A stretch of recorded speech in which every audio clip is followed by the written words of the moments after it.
desarrollar todos estos fundamentos científicos del neochamanismo, de la nueva metodología de la constelación familiar en los claustros universitarios, es conmover los viejos paradigmas. Porque estamos hablando de una perfección, una percepción totalmente diferente a la habitualmente usada para poder entender la enfermedad, el desorden y todo eso que de algún modo impide el crecimiento, el desarrollo, la salud de las personas. No es una experiencia nueva que digamos, es una experiencia ancestral. Una experiencia que está justamente en la gran reserva de la sabiduría de nuestros sabios ancianos. Esta sabia experiencia que solamente se transmite a través del linaje, primero, o a través de un aprendizaje, segunda, y tercera, por una revelación. Aprendizaje le sucedió a Bert Hellinger, que anduvo por las ciudades de México, y él estaba muy inquieto por esta obra de Carlos Castaneda, Los cuentos de Don Juan. Se pensaba que era un personaje ficticio, pero era una realidad viviente. Y entonces conoce a Carlos Castaneda, conversan y les dice, sí existe Don Juan, es el Tata Chabora, un nativo, sobrino del indio de la resistencia norteamericana, Jerónimo. Tiene en la actualidad aproximadamente 105 años. Y para Bert Hellinger, su gran maestro. Este año vino Bert Hellinger a México a despedirse. Tiene 93 años Bert Hellinger. Y vino a despedirse y rendirle culto a la cultura maya. Entonces, obvio que todos los asistentes, aproximadamente 1000 personas, estuvimos muy conmovidos por la modalidad del trabajo de Bert y Sofía con relación a las personas que necesitaban algún tipo de ayuda. Y entonces él habla de los movimientos del espíritu, la vida. Cada uno de nosotros somos un fractal, somos una hojita de un árbol que nos llega la savia de ese árbol, o sea, nos llega toda la historia. En las constelaciones ortodoxas había que invitar a las personas para tener una imagen de cómo estaba el sistema. Entonces, invitamos a ella, y ella nos decía que algo estaba pasando en su familia. Muy bien, vamos a invitar a otras personas que representen a los miembros de tu familia. Más o menos, una experiencia no exactamente psicodramática, pero nos daba la idea de la representación en el escenario tal cual Moreno hacía en el psicodrama. Porque Bert Hellinger también fue un psicodramatista. Y entonces en esta nueva experiencia ya no convocan los representantes. Me dirás, ¿qué cosa es lo que hace ahora Bert Hellinger? simplemente siente. ¿Qué siente?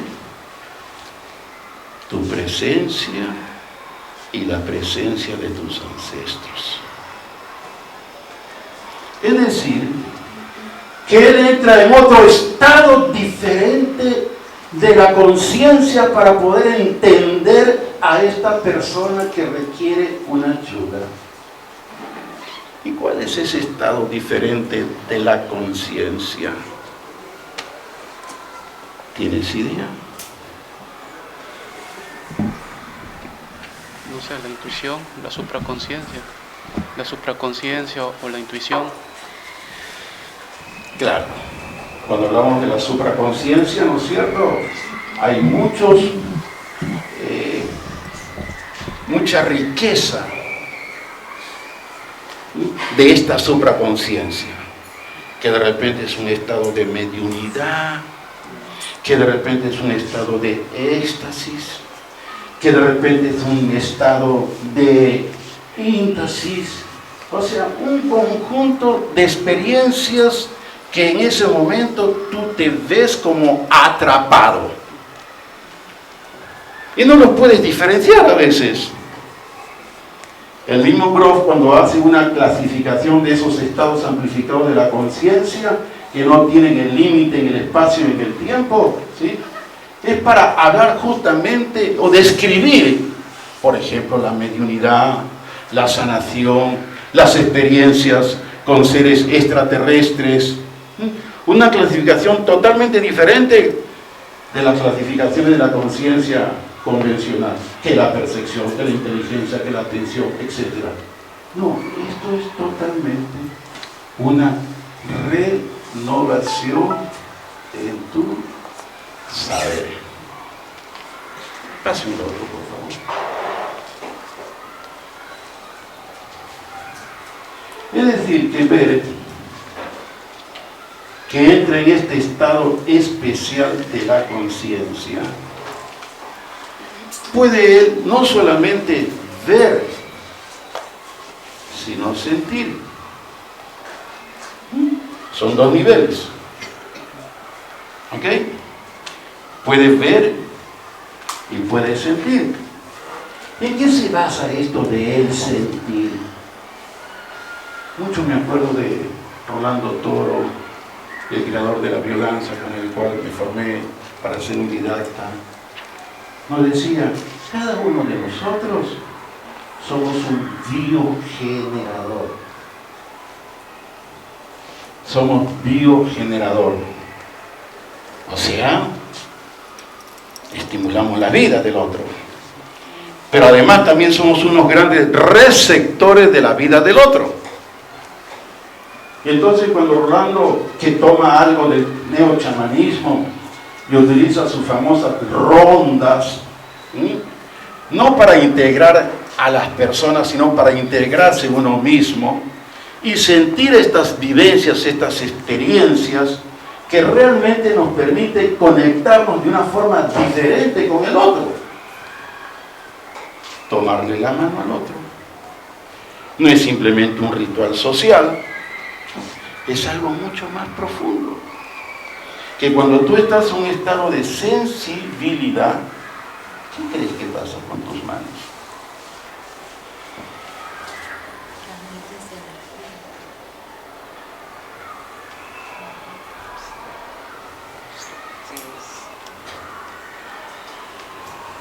Se ponen más calientes, no sé. Tienen otra energía. Cura.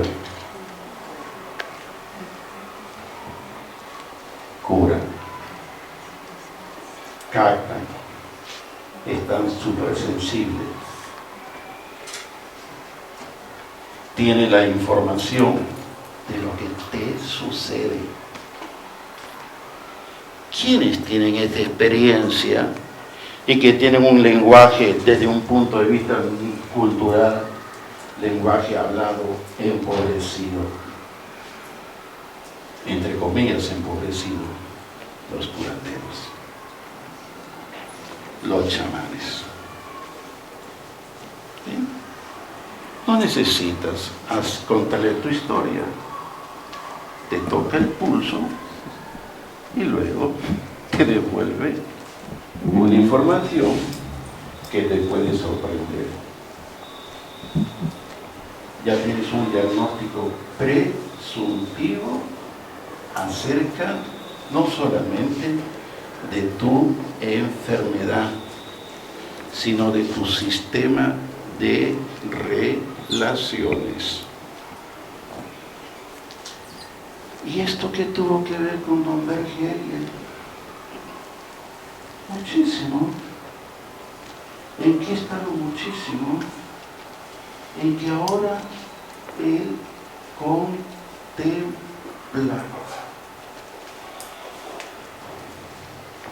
contempla.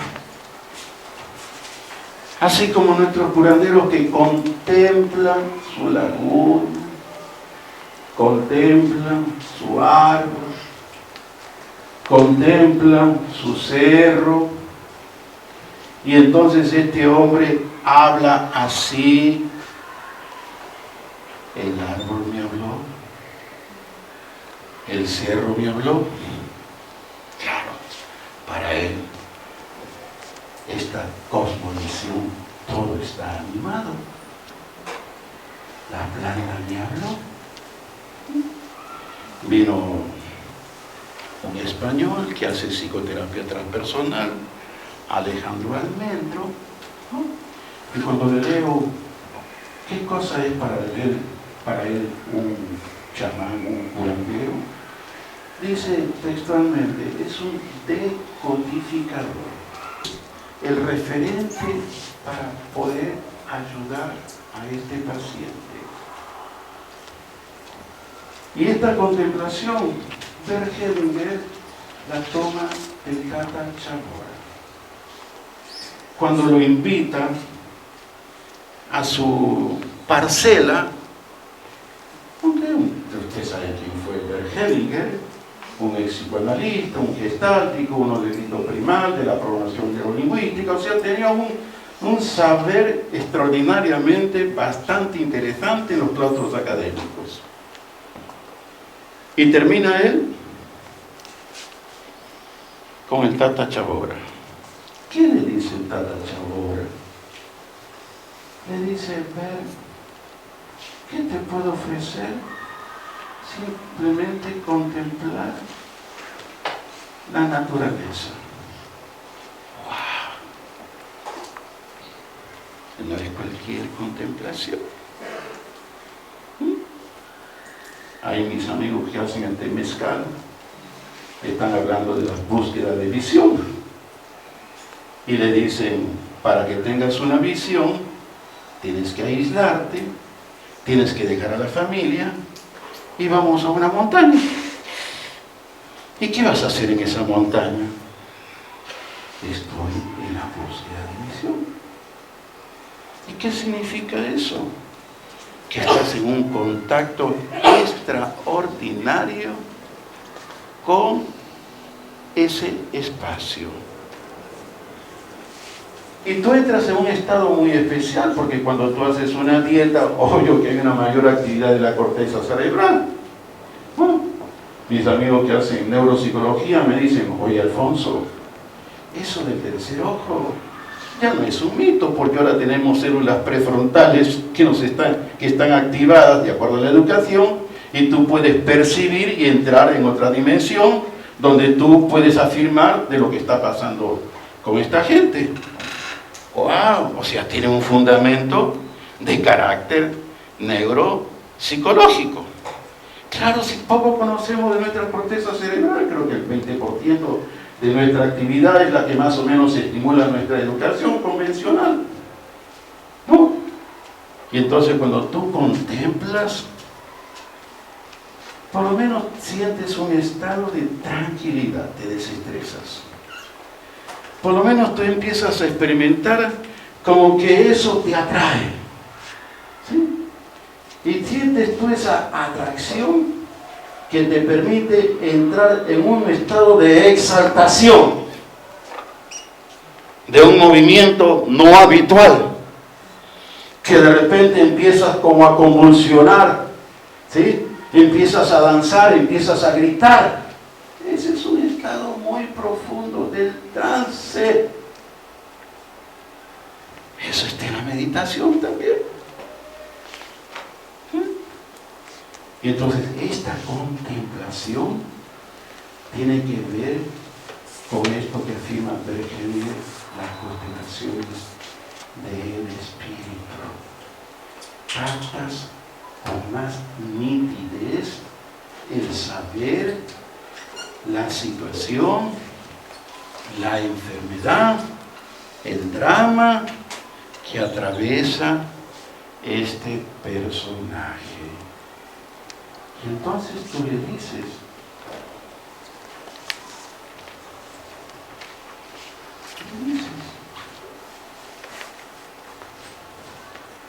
¿qué pasó con tu abuela que está muy triste por ti? Él viene por otra situación, ¿sí? Y de repente él está cargando con el dolor, la depresión, la tristeza crónica de la abuela que se transmitió a través de la madre. Es decir, que nuestros ancestros están allí presentes. Y entonces cuando estamos hablando, ¿qué cosas pasan dentro del sistema familiar? No es como las concepciones de Vaslavis, las concepciones de Bateson, que es un problema de interacción, de un problema de comunicaciones tóxicas, inentendibles dentro del sistema. Ok, eso estuvo bastante bien en 1950, 60. Okay. Pero ahora estamos en otra experiencia totalmente diferente, donde el problema, el desorden, la enfermedad, que por una lealtad invisible no llega. Repetimos experiencias con los abuelos, los bisabuelos, ¿okay? De los cuales nosotros no tenemos ninguna información racional, pero fluye en esta contemplación, fluye en esta percepción, de la cual te sorprende de lo que realmente gravitó en tu vida. ¿Cuál sería el trabajo interior que uno realiza para poder tener este poder de ver, como decían en la Biblia, el que tenga ojos para ver, que vea? ¿Cuál sería? Es un trabajo interior. Es un trabajo de desarrollo espiritual. No es un trabajo académico. Es un trabajo de crecimiento, de sensibilidad de tu espiritualidad. A través, ¿viste?, aciertas de lo que está sucediendo. ¿Quién tiene esto en la vida cotidiana? Tu madre, tu abuela, la tía. ¿Sí? Cuando esta madre está tejiendo y de repente, viste, sobresaltada, mi hijo, mamá, tranquilízate, ¿qué pasa? No, tú no sabes estas cosas. Y le traen al hijo accidentado. Llaman intuición. ¿Sí? Pero esta mujer, en ese estado de contemplación, dicen los neuropsicólogos que hay una mayor actividad del hemisferio derecho. Ese hemisferio holístico, ese que capta, ese que presiente. Y esta es la experiencia que uno vive cuando uno está como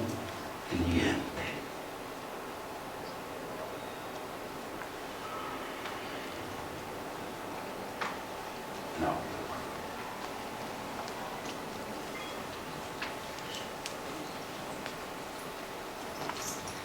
Un poco para fundamentar esto de las lealtades invisibles. El gran 8.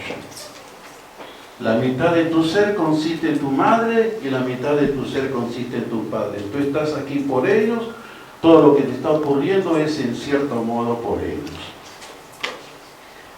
Y con eso, chao, la individualidad. Chao el psicoanálisis. Chao la Gestalt. ¿Estamos? Pero aquí nos faltó algo agregar.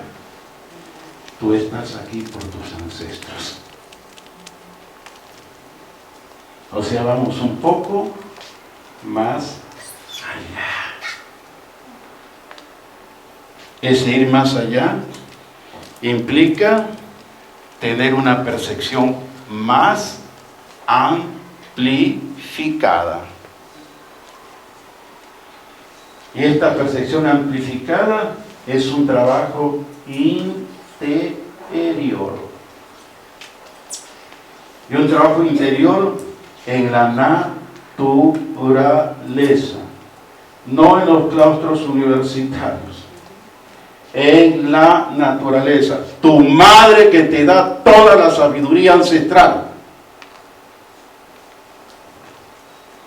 Y ahí están los grandes sanadores del Oriente. ¿Dónde despiertan el sanador? En la montaña sagrada, en el rigor de la dieta, en la experiencia solitaria. Trabajo interior. Ese trabajo interior te pone en un estado de sensibilidad. Yo estaba formándome en una especialización de la biodanza que se llama el proyecto Minotauro. O sea, los miedos que nos bloquean, que nos impiden crecer, desarrollarnos más. Y son miedos ancestrales. Yo nací en un pueblo del norte de Perú, en Chiclayo, rodeado de huacas, y tenía pavor a las huacas. Y como era una criatura, habían cactus muy grandes, y la percepción de una criatura eran como gigantes monstruos, esos cactus, los San Pedro grandotes. Y yo salía corriendo, medio asustadazo. Okay. Miedo, algo ancestral. Y de repente llego a esta experiencia de trabajar mi ojo con la naturaleza, y esto fue un pueblo de Chile, y había que tocar piedras, invertir plata para ir a tocar piedras. Imagínate qué tal formativo. Locura, ¿no? Y entonces empecé a tocar piedras. Y dije, voy a jugar con las piedritas, porque tú sabes que a veces racionalmente uno tiene tantas cosas metidas como que uno está perdiendo el tiempo. Y no estás perdiendo el tiempo. Empecé a tocar las piedras, así. Al lado de una colega, ¿sí? De abrazar al árbol. Lo abrazo al árbol y empiezo a sentir su savia, así como un río, ¿viste? Medio, con un sonido muy especial. Lo abrazaba y sentía más la oreja que se pegaba, como quería yo meterme en el tronco. Y de repente, me desvanecí. Quedaba así como que estuviese en un estado, dije, pucha, me agarró acá el Parkinson. Bueno, estaba así todo, ¿no? Y mi amigo me dice, tranquilízate, no te preocupes, está inundado de lágrimas.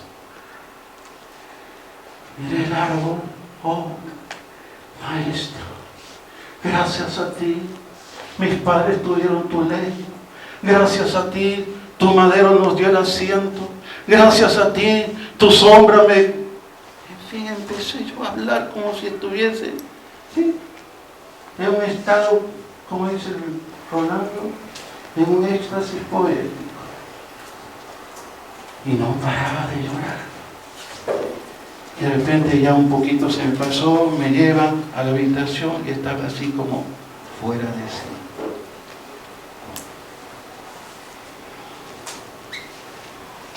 Tengo un consultorio privado. Viene un paciente, se sienta. Antes se escuchaba bastante, ahora ya casi no escucho. No porque tengo problemas de hipoacusia. Me acerco y pongo las manos ahí en su cabeza. Digo, disculpa, me voy a tomar tus manos en tu cabeza, yo sé un poquito de Reiki, y luego porque te veo un poco tenso. Y aquí, como unas puleritas. Y le digo, ¿tú te escapaste de tu casa cuando tenías más o menos 12 años y estuviste en un parque sentado? ¿Sí? ¿Te quedaste casi toda la noche? Sí. Y dije así, no te preocupes, vamos a ayudarte, estás con una pena, con una tristeza, que Dios quedó ahí. Viene otra paciente, ingresa y le pregunto, ¿estás embarazada? Y no. ¿Estás embarazada? No. Entra a la consulta, ¿viste? Y me dice, mira, Alfonso, yo vengo por otro problema. Le digo, ya sé que es el problema que tienes con tu pretendiente, que tu madre no lo quiere ver, te das cuenta, porque como él viene ya de una separación y cree tu madre que se va a levantar todo el dinero y ya se quedó callada la mujer. Le digo, el problema es este. Me dice, mira, he hecho todos los tratamientos, in vitro, inseminación, y ya me dijeron que mejor adopte. Bueno, la ciencia es relativa. Efectivamente, después de 4 meses me invita a su ciudad para hacer un taller de constelaciones. Supuestamente ella está en la organización y tenía, viste, por lo menos saludarla. Y no estaba. Y le pregunto a sus amigas, le digo, ¿qué de la fulana? Y entonces se miraron ellas, viste, bien raras, y dijeron, bueno, a ti no te podemos engañar. Está con descanso médico porque está embarazada. ¡Wow! Me fui a verla, lloramos. Y le digo, esto vino desde arriba. Ya tiene sus criaturitas. Va para 6 años.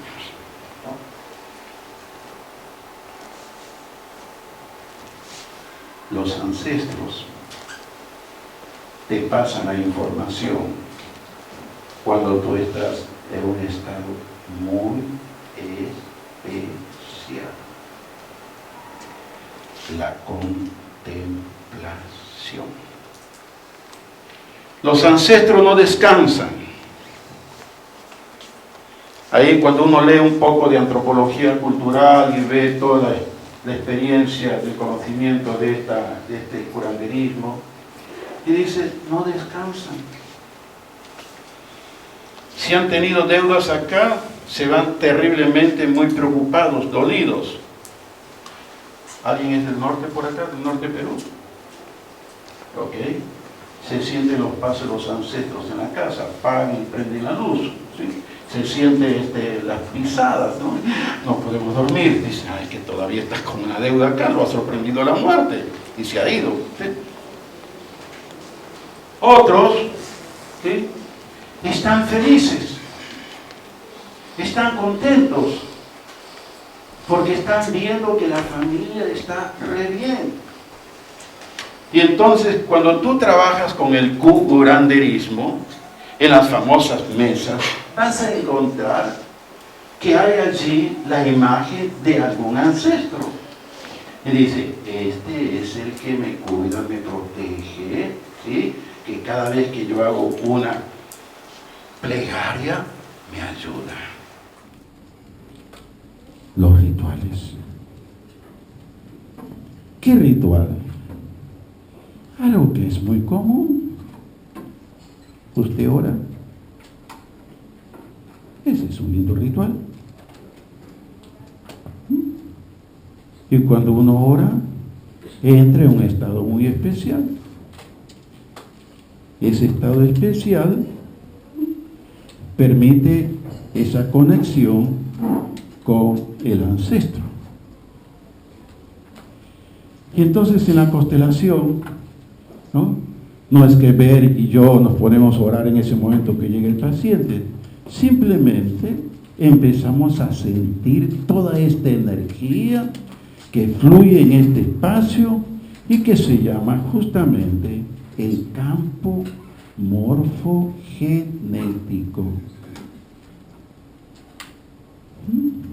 que es la transmisión de la información que nos llega a través de un representante o a través de este cliente que viene con unas cargas ancestrales. Siente tu cuerpo, siente la tensión, siente la contractura, siente el espasmo, siente el dolor, siente movimiento. Es como que tú entras en un estado de mediunidad y lo sientes. Y entonces le devuelves la información. Yo más o menos tengo ya este esquema, un poco para que las personas puedan ir captando. Digo, mira, voy a darte un diagnóstico presuntivo a nivel cognitivo. ¿Qué está pasando con tu cabeza? A nivel afectivo, ¿qué está pasando con tus estados emocionales? Y a nivel de relaciones sociales, vamos a ver con quién no te sientes bien. Cierro los ojos y aparecen imágenes, ideas, recuerdos, y le devuelvo.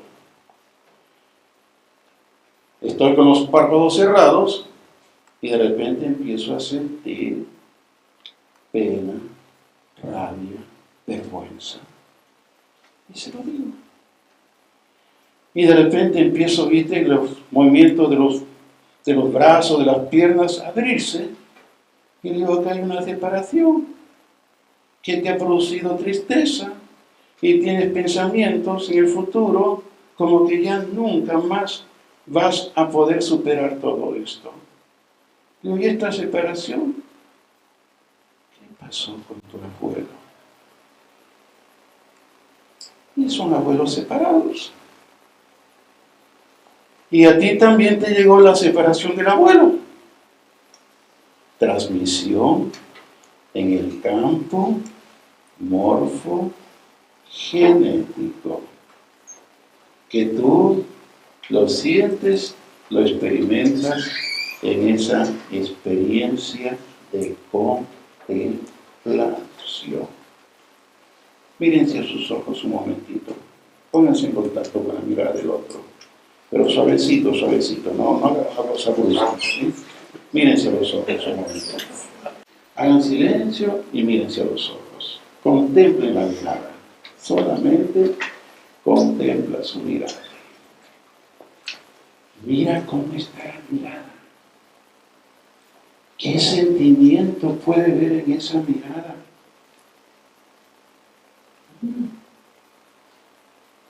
Contempla esa mirada.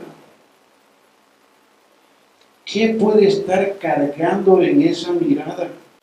Mira si está mirando de frente o baja la mirada o se mueve hacia los costados. Siente su calor, siente su presión, siente cómo ella o él te siente. Solamente contempla. Y cuando tú te pierdes en su mirada y te pierdes en su mano, ¿qué necesitas? Parece una imagen fugaz, tal vez un ancestro. alguien de quien tú querías saber,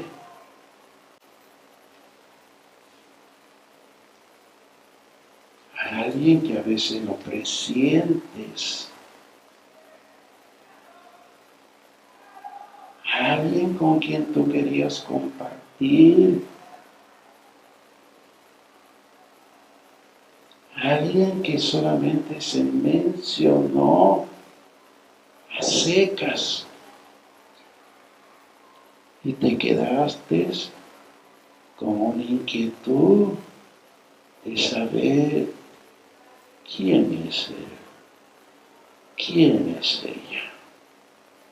Tal vez abrazarlo, tal vez acariciarlo, tal vez acercarte, hacer una reverencia.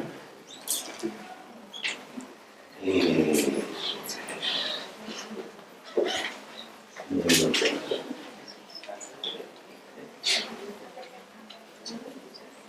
Nos vamos sensibilizando para ir percibiendo algo más amplio. Lo mismo sucede cuando uno toma su ayahuasca o su peyote.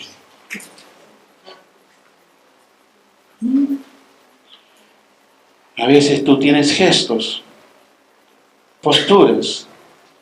Oye, y esa postura tiene una información extraordinaria. Y es tu primer lenguaje. Es el lenguaje ancestral. A veces tú estás en la toma de la ayahuasca y estás con una reverencia.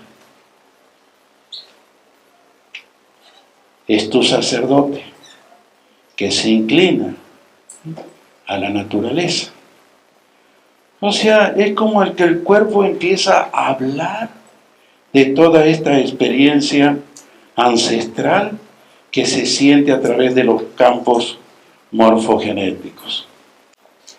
En un sistema, por lo menos podemos diferenciar dos conciencias. La conciencia de la familia, que está reclamando, es como una justicia que está reclamando darle lugar al ausente, al expectorado, al excluido. ¿Okay? Ese no descansa. Ese está como un fantasma que de algún modo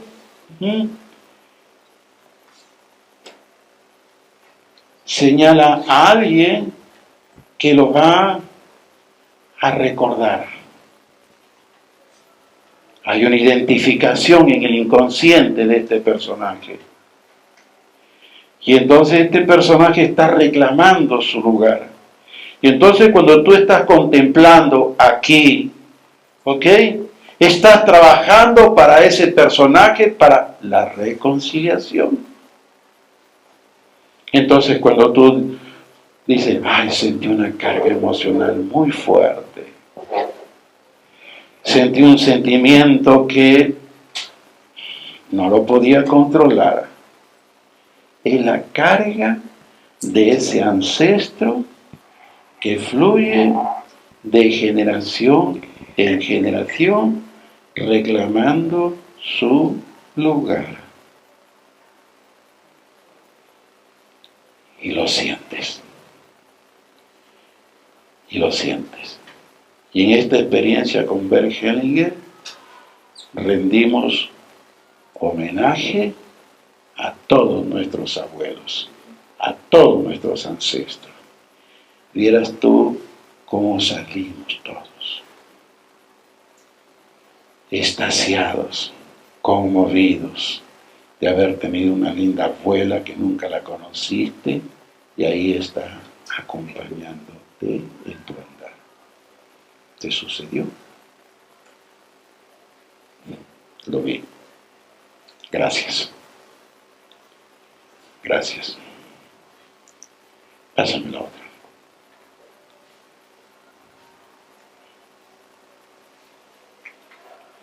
Bueno, lo que tú ves aquí son imágenes, así que llegan. ¿Ok? No tienes un control a veces racional de estas imágenes, sino fluyen. se las dices. Pero eso implica haber tenido un trabajo bastante de sensibilidad, un trabajo de crecimiento espiritual. Un trabajo que implica que lo que vas a decir no es una cuestión del azar. Es una experiencia que va a ayudar a la reconciliación. Miren toda la experiencia de la biodecodificación. El cuerpo carga con emociones. Y no son emociones de este sistema con el cual tú estás interactuando ahora, sino emociones pasadas que de algún modo se depositan en algún órgano. Y que ahora este órgano es el personaje que tiene que ver con la exclusión dentro del sistema. Bueno, llegamos a la hora. Muchísimas gracias a todos ustedes. Esta tarde vamos a hacer un pequeño taller de neochamanismo y constelaciones. Los invito para que vean todo lo que es realmente una experiencia de conexión. Gracias a todos ustedes.